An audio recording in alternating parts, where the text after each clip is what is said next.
brain is a very fascinating, complicated type of supercomputer that often we as humanity take for granted.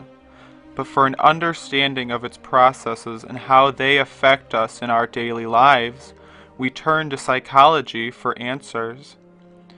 What if I told you that the same tool of understanding was being used against you every day by the mass media? I'm sure even the most astute scholars would not be shocked. Our habitual definition of the reality beyond our own four walls being shaped by the elites is well documented in the mainstream political narrative. But what if this subversion, this perversion of our psyches, is deeper than you could ever imagine? Psychology is an enthralling subject because it can be used to easily predict the nature of human responses to outside stimuli. The elite's investment into experiment-based research has revealed tons of fascinating processes that satiate the sleeping pseudoscientists, but also provides a valuable resource of scientifically backed information to the truly awake, critically thinking mind. A very simple, widely quoted experiment would be the one of Pavlov's dogs, used to prove classical conditioning. He essentially took the neutral stimulus of a bell and connected the dog's salivation response to it by creating a positive association with being fed. Essentially, the bell equals food. This is critically important to the reasoning behind the elite gender inversion.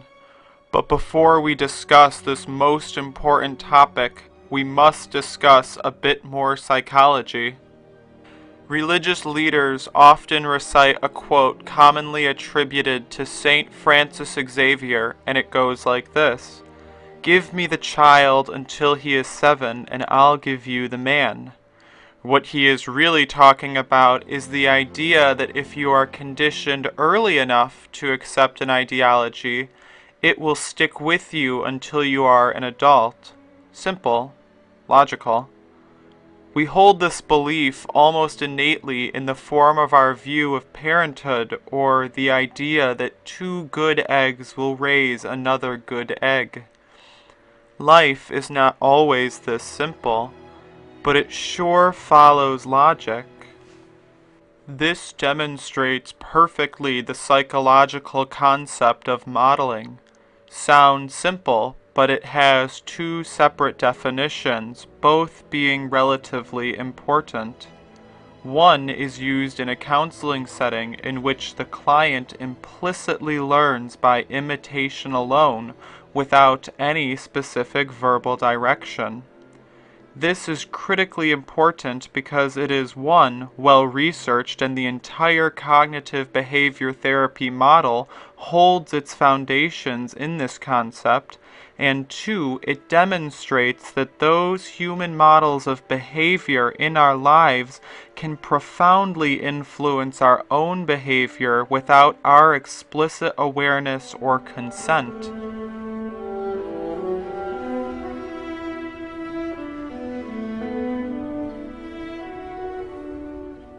I know, you're probably like, John, come on, why are you giving us all of this psychobabble? And to that I say, let's continue on with modeling, because you will understand in the next few minutes how vitally important your understanding of these concepts really is.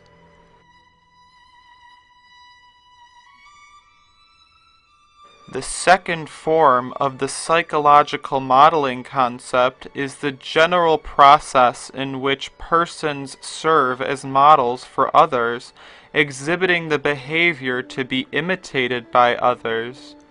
That's pretty straightforward, but really, think about the society around you. For supposedly being the most advanced civilization to have ever populated the earth, we are walking on parallel train tracks with George Orwell's dystopian Oceania, speeding towards our eventual total subjugation.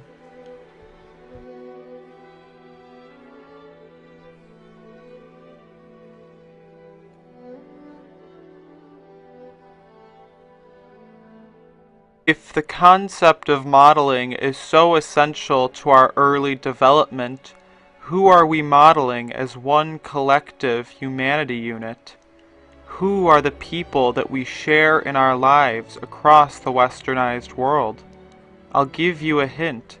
We see them through a square screen projected into our living rooms.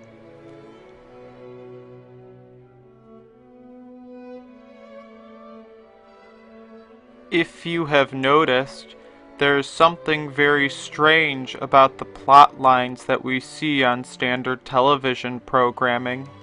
Usually we see a normal child go off the beaten path because of drugs, bad influences, or pubescent sex. Something like that. We never see a plot line that blames school indoctrination, ingestion of exogenous chemicals, or the inherent influence of the programming aspect of TV programming. This isn't a diet documentary, nor a critique of Common Core. This is about an aspect of television programming that is so widespread and so sinister that you may have a hard time wrapping your head around it. This documentary is about the elite gender inversion.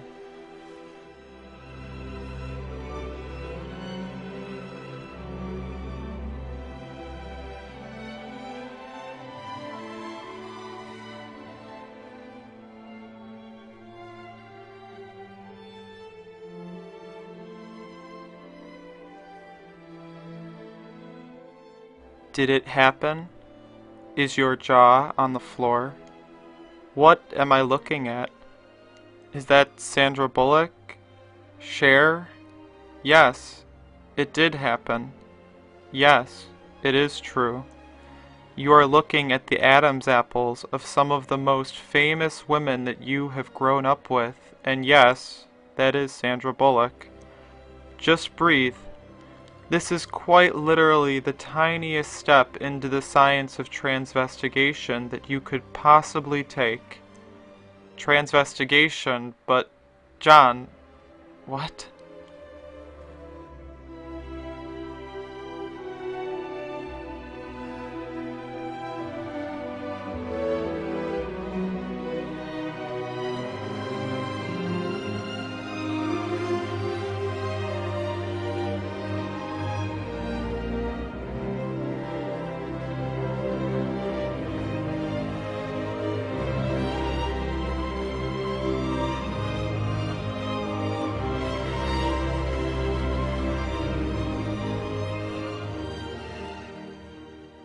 Transvestigation is the science of using biological gender markers to determine the sex of another person without DNA evidence. These gender markers take shape in the form of the following characteristics in men.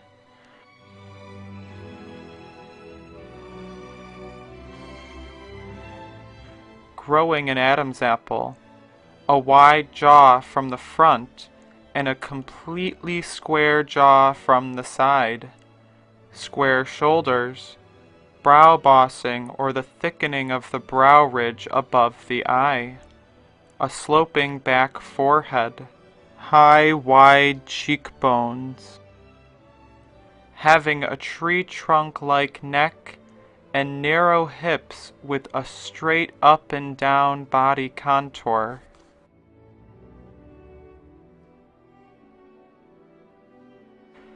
Did you catch that? The defining characteristics of a man? An Adam's apple. A wide jaw from the front and a completely square jaw from the side. Square shoulders.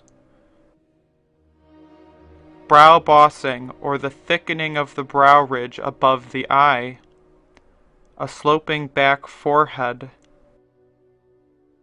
High, wide cheekbones, having a tree trunk-like neck,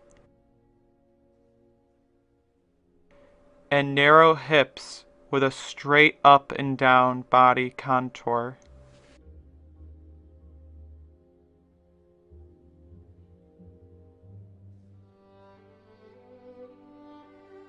I will be focusing on those traits listed before, but there are more than 20 different factors that go into the science of transvestigation. This list is not exhaustive. The photos of the following people have been confirmed in person to be the gender that they present as. This is the typical female face. She has an oval face that comes to a point, narrow cheekbones, absence of brow bossing, narrow jaws, a tiny neck that concaves on the sides, and close-set eyes. Here we have a photo of the typical female profile. Her face comes to a point at the chin. She has a sloping jawbone that rounds at the mandible, proportionally small ears, a forehead contour that runs straight up from the nose bridge and rounds out mid-forehead, and an absence of brow bossing. Here we have a photo of 4 typical women, but I am focusing on the far left and the far right. They both have slanted shoulders, tiny delicate necks, oval faces that come to a point, narrow cheekbones, and hips in proportion to the shoulders themselves. Here we see the female hips. As you can clearly see, the male hips are more vertical and the female hips are wider to birth a child. Here we have a comparison between the female and male anatomy. Females have narrow shoulders, a hip indentation above the navel, proportionally smaller rib cages, fat distribution at the thighs, typically smaller feet, tiny necks that concave on the sides, proportionally smaller shoulders that are slanted, delicate female hands, smaller wrist and ankle joints, smaller knee and shoulder joints. The length from the hip to the knee is longer. The length from the shoulder to hip is shorter. The female on the far right has a widow's peak where the hair comes to a point on the forehead. This is a predominantly female trait. Now, you are probably asking yourself, what? I never knew that there was so much differentiation between the genders other than what's down below the belt, and I am here to say that neither did countless other people until some real research was conducted into the post-pubescent transgendering process and truly discovering how hormones differentiate the sexes. We are going to take a look at the post-pubescent transgendering process, the power of hormones and surgery, and how important these gender differentiations become when trying to pass yourself off as one gender or the other.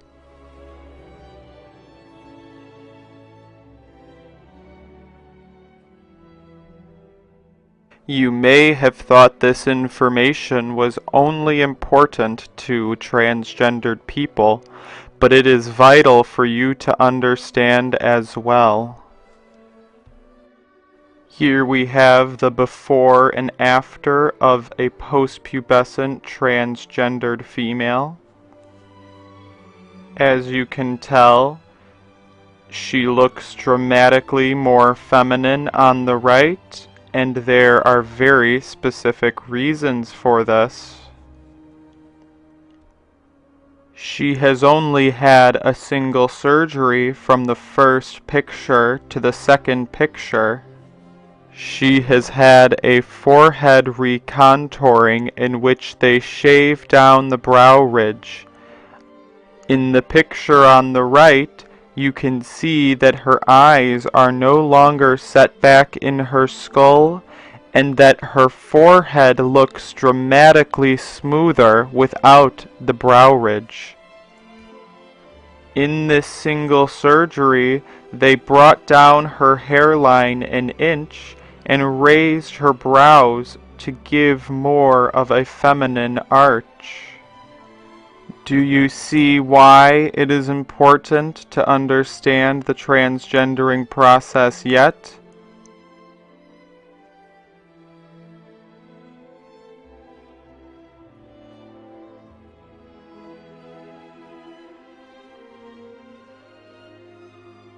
Here we have another post-pubescent transgendered female.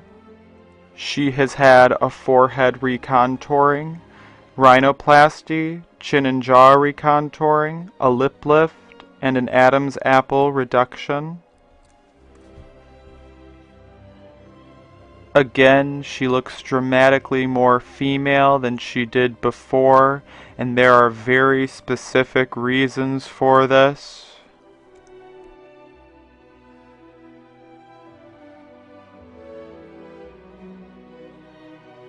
This is the post-pubescent transgendered female from profile. What I want you to notice is that no matter how much jaw contouring you do, you cannot escape the straight back contour from the chin of the male jaw. This one still also has the classical sloping back forehead. As you can see, they could eliminate most of it, but it still remains. When you see a true biological female next to these plastic surgery creations, the stark contrast in facial characteristics just jumps out at you.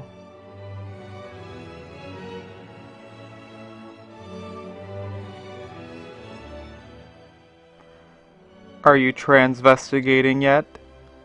Can you see the differences between the left and the right? Do you need me to put them on the screen?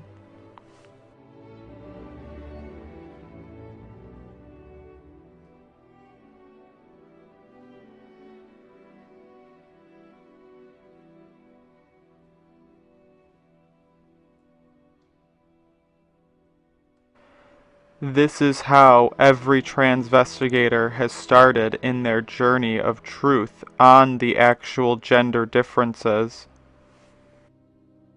Is the checklist resonating in your head? Narrow cheekbones, pointed chin, oval face, straight up and down forehead contour.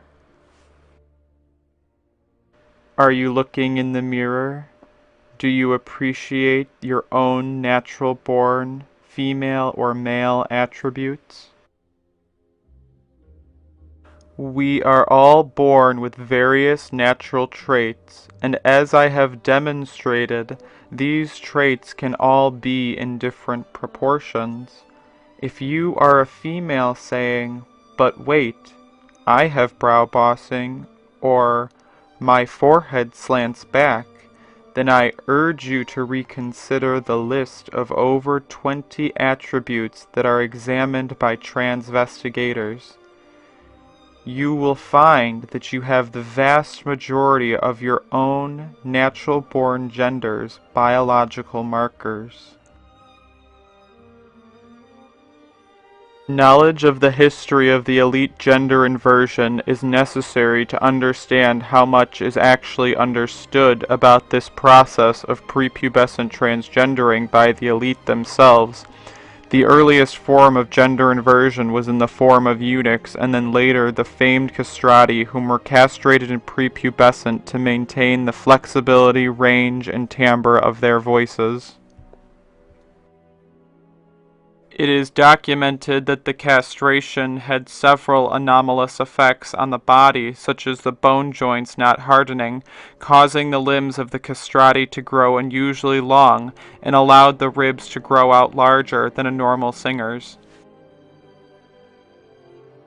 The true nature of this type of castration is not known because, as demonstrated by the quote on the screen, The elite have kept secrets from us for far longer than we could ever know. In their time, these were the elite. These were the celebrities.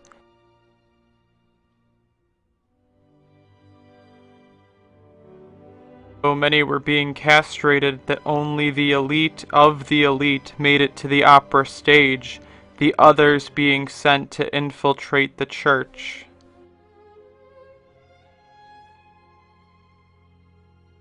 As we know, over time the accumulation of knowledge on a specific subject snowballs, and this particular knowledge of anatomical slice and dice has been going on since minimally 400 AD.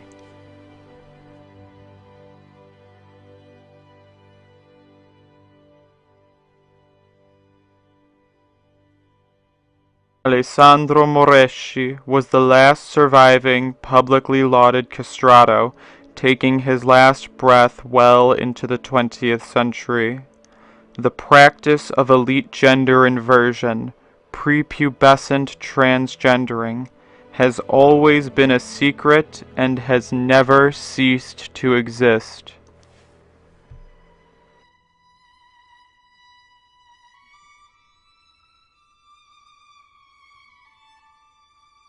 The stage has been set, but are you ready for the performance? I'm quite serious because this might be the most shocking moment that you have ever had in your life. No, I am not going to show you some hermaphrodite crotch and catfish you, but what I am going to do is quite a bit worse. Just prepare yourself for a paradigm switch, because what you have been sold by Hollywood is an inverted fantasy land designed to subvert your mind and your conception of what is truly beautiful in each gender. This documentary is called Elite Gender Inversion because you will soon realize that this type of transgendering is happening in every layer of elite society, from singers to athletes to actresses to princesses, and even, as you might have already heard, first ladies. One of, if not the most disgusting, vile, sick, and perverted aspects to this insanity is that this is happening vastly before a celebrity has even gone through puberty. This has been proven to be quite clear.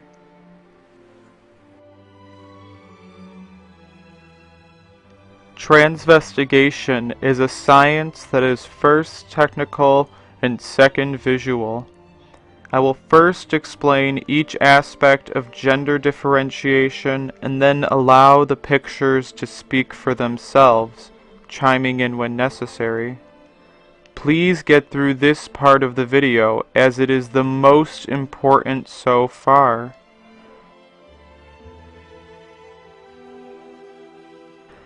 Every person featured in this documentary has a full facial and body analysis that is linked to in the description.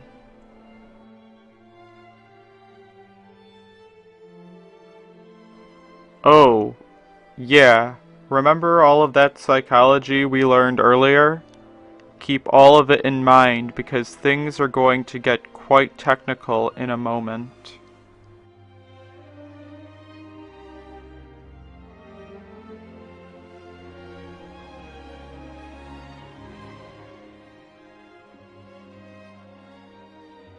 The Adam's apple is probably the most readily recognized gender marker of them all and is the enlarged laryngeal tissue of a male. The reason why so many elite transgenders do not have an Adam's apple is because it typically develops after a full male puberty. These elites suppress that puberty by castration, chemical or surgical, and give exogenous estrogen in order to maintain the prepubescent male characteristics that merge with female sex characteristics to create the ultimate in-between.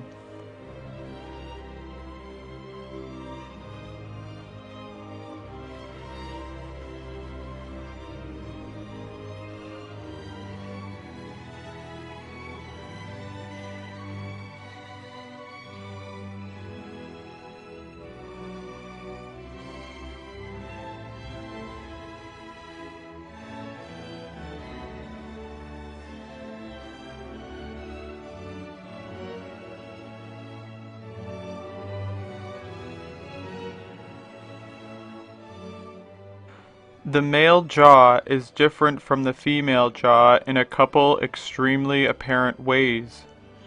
The male jaw is far larger than the female jaw, manifesting in the extreme width from the front. From the side, the male jaw is completely square, the bone going straight back from the chin to the back of the mandible, where an almost 90-degree angle forms.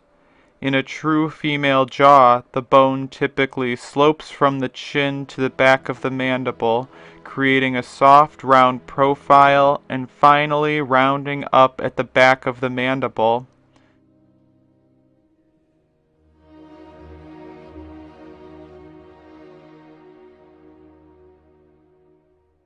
Do you notice the high, wide cheekbones?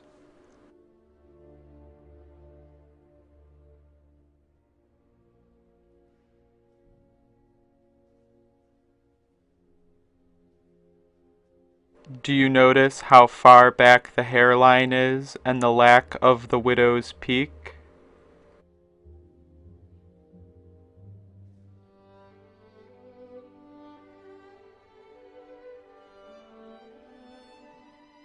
The flatness of the chin, the square face.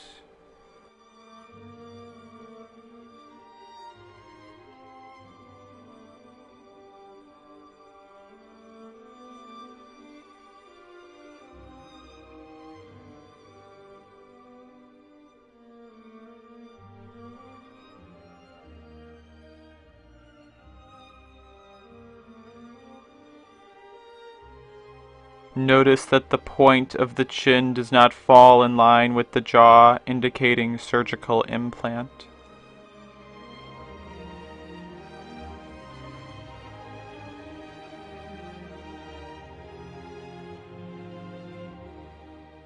Do you notice the size of the ears in proportion to the head?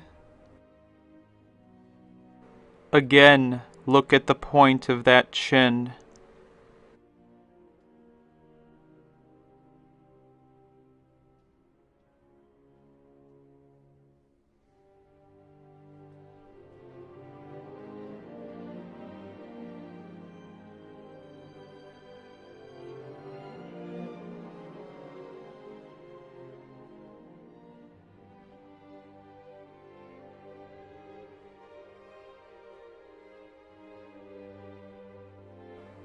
The sloping back forehead.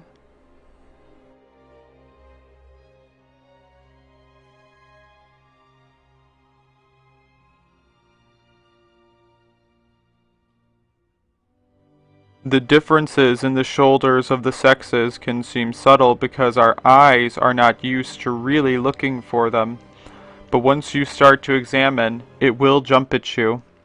Men have broad, square shoulders that after a full male puberty typically fit 3 widths of the head from end to end. Women typically have sloping, slanted shoulders that can fit 2 to 2.5 widths of the head from end to end. The shape is the key because these elite transgenders have not gone through the full male puberty.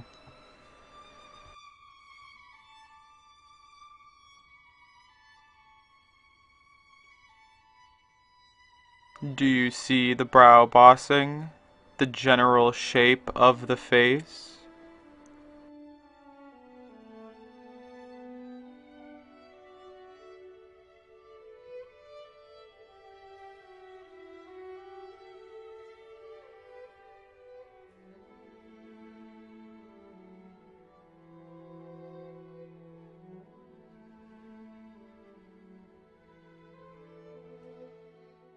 The disproportionately long arms?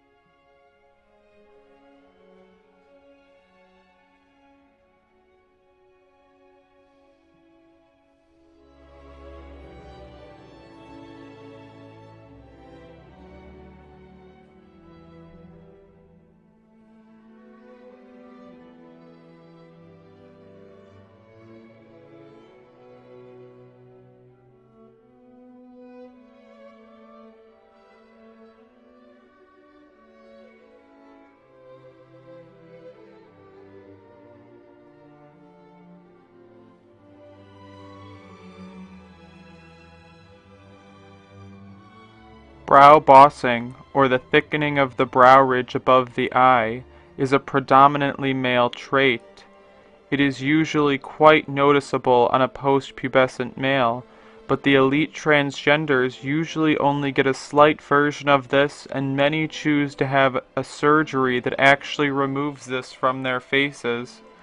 It is probably the most dramatic facial feminization surgery that one can have.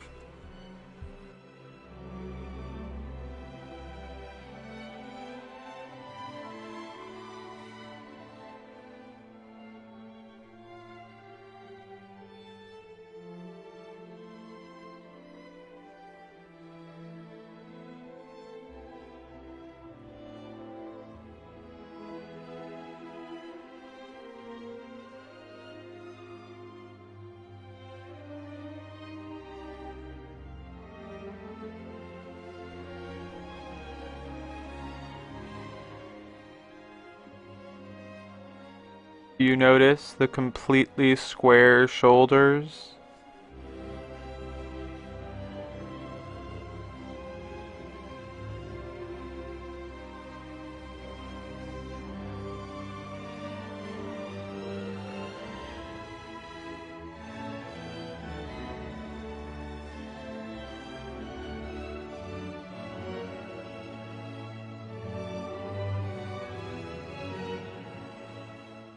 The sloping back forehead is another predominantly male trait that can be seen in prepubescence, but is personified in a fully post-pubescent male. The male forehead typically slopes back from right above the brow ridge, while the female forehead is typically straight up from the nose bridge and starts gradually rounding out in the middle of the forehead. In the elite transgenders, we see the typical male facial structure where the nose bridge dips in and then creates a slight bump at the brow ridge and recedes backwards, starting at the brow ridge.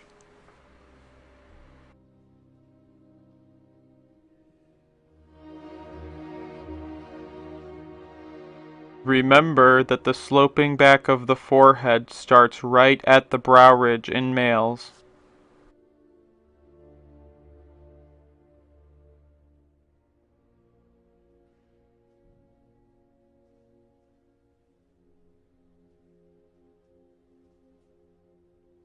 Do you notice the completely square jaw?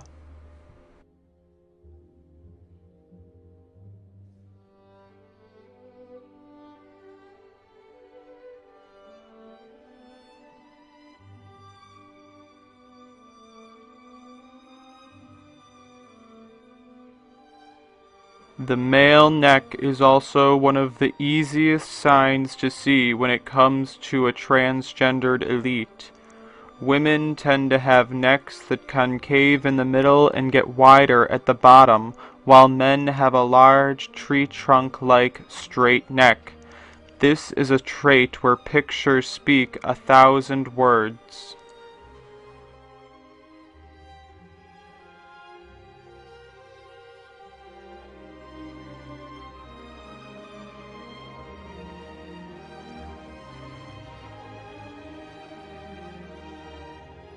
It's kind of difficult to not notice the Adam's apple on this one.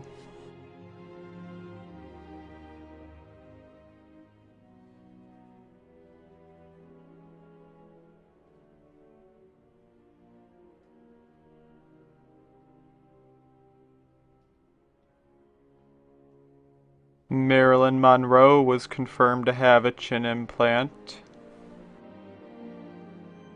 Female hips are one of the most recognizable and beautiful aspects of a natural woman. Women have wider hips for carrying children, where the navel tends to actually sit below the hip indentation on the torso.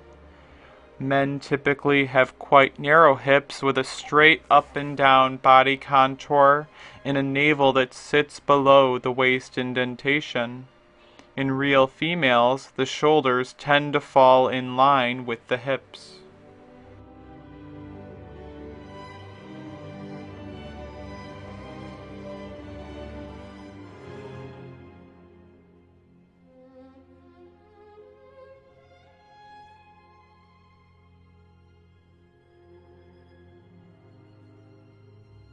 Do you notice how large the heads are on some of these elite?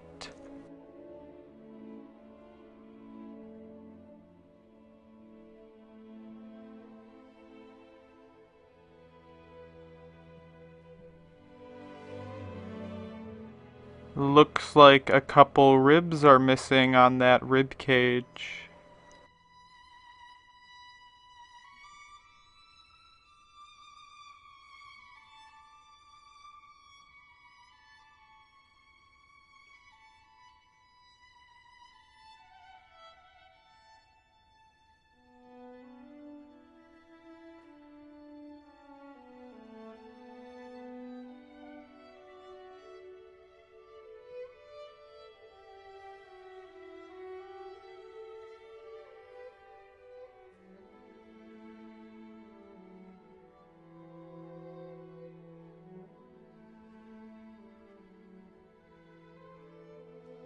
As transvestigations have been produced, another aspect that usually outs an elite transgender is rib removal.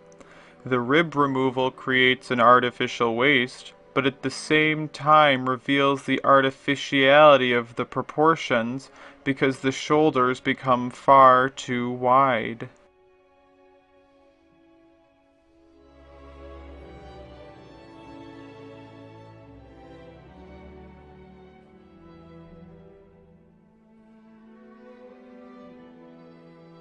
Cher was rumored to have ribs removed, and her gender was publicly questioned when she began her career.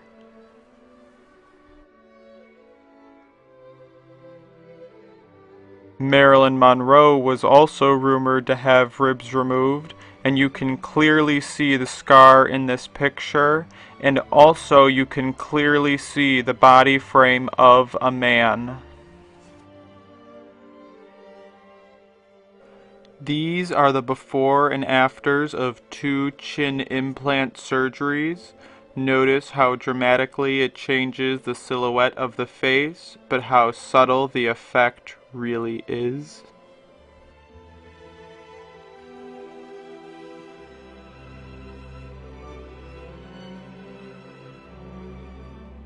Here we have the before and afters of 4 hip implant surgeries. They will never pass as the true hips of a woman, only a false Hollywood-sold fantasy inversion.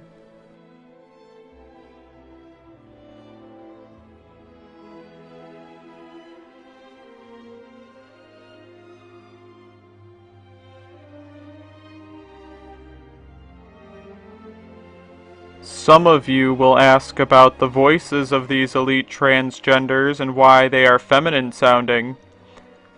Have you ever really considered the idea that what you are hearing is just a prepubescent male voice all grown up without a puberty? No? I will show you a clip of what is possible with surgery.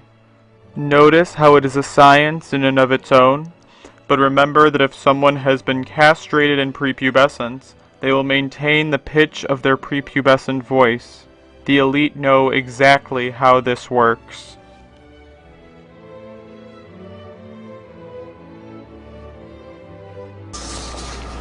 Rainbow passage. When the sunlight strikes raindrops in the air, they act as a prism and form a rainbow. The rainbow is a division of white light into many beautiful colors. These take the shape of a long round arch, with its path high above, and its 2 ends apparently beyond the horizon.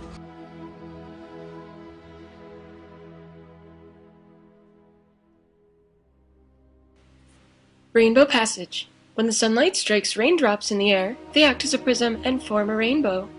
The rainbow is a division of white light into many beautiful colors. These take the shape of a long arch, with its path high above, and its 2 ends apparently beyond the horizon. There is, according to legend, a boiling pot of gold at one end. People look, but no one ever finds it. When a man looks for something beyond his reach, his friends say he's looking for the pot of gold at the end of the rainbow.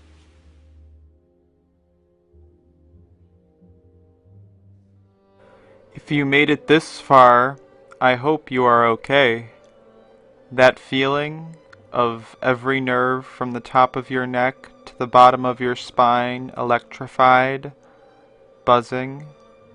It's the truth, and the truth is something we are conditioned to understand as something more frightening than fiction. But what is truly frightening? That for an entire lifetime you have spent thousands of hours in front of a television screen, absorbing the blatant glorification of transgenderism, and probably spent your most important developmental years preferentially conditioning your brain while it is most malleable to think that this is normal. You have been sold a false paradigm, and some of you are saying, "But John, I never grew up with TV. I was not being subverted by these elite transgenders." Do you remember how I defined modeling in terms of actual therapy? If all of the people around you behave positively to a certain stimulus, you will subliminally adapt that same ideal. Do you get it? We keep each other in this same paradigm just by the very power of the majority believing in the paradigm.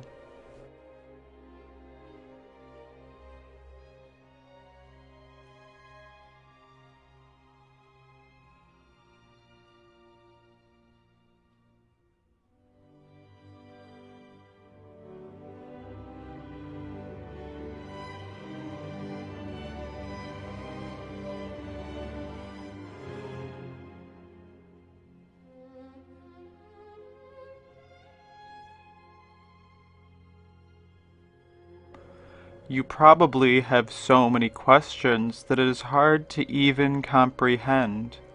The rabbit hole is a place where questions turn into questions, answers, and more questions. But trust me, all of the questions you have about the elite gender inversion have been answered. To start, you're probably asking why, which is, of course, the most important question, and the only one I will not address here. It has been answered elsewhere. The questions of how, when, and where have also been answered, so let's discuss the who. Extensive research has been done into the family trees of the elites that are in control of the modern world. This has revealed that every single president shares familial ties. Dozens of Hollywood stars have been linked, some by only a single generation.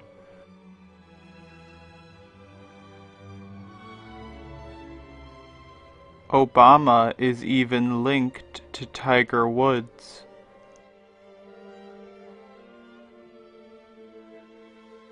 Have you ever wondered why so many celebrities look alike? How many people do you know in your life that look stunningly similar?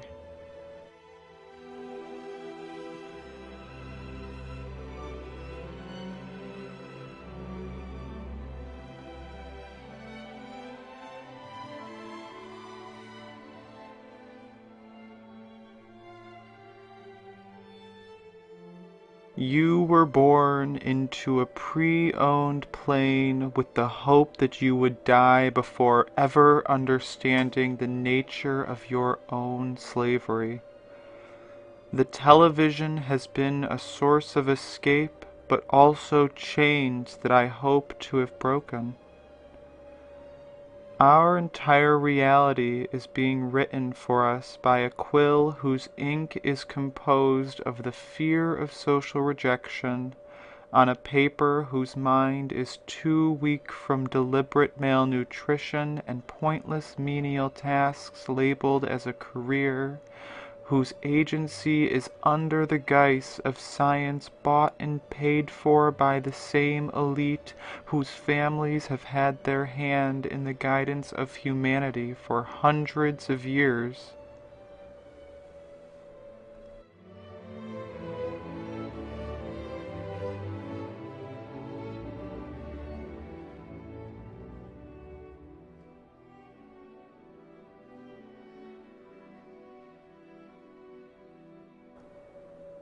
This quill, this instrument of predetermined destiny, has been writing a very specific plotline for humanity that has bloomed into fruition all that it was scripting and more. Are you humanity? Are you ready to swallow the pill of reality?